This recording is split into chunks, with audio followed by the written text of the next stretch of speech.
கேரளாவின் கொல்லம் பகுதியில் 1969ஆம் ஆண்டு பிறந்த நடிகை ஊர்வசிக்கு பெற்றோர் வைத்த பெயர் கவிதா ரஞ்சனி.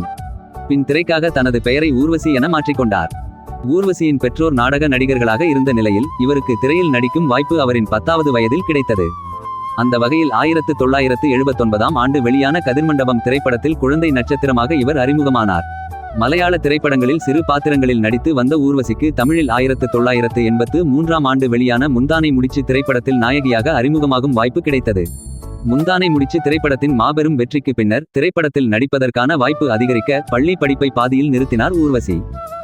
ஆண்டிற்கு 6 முதல் 10 வரை திரைப்படங்கள் என 1995ஆம் ஆண்டு வரையில் தென்னிந்தியாவின் பிஸியான நடிகையாக வலம் வந்தார்.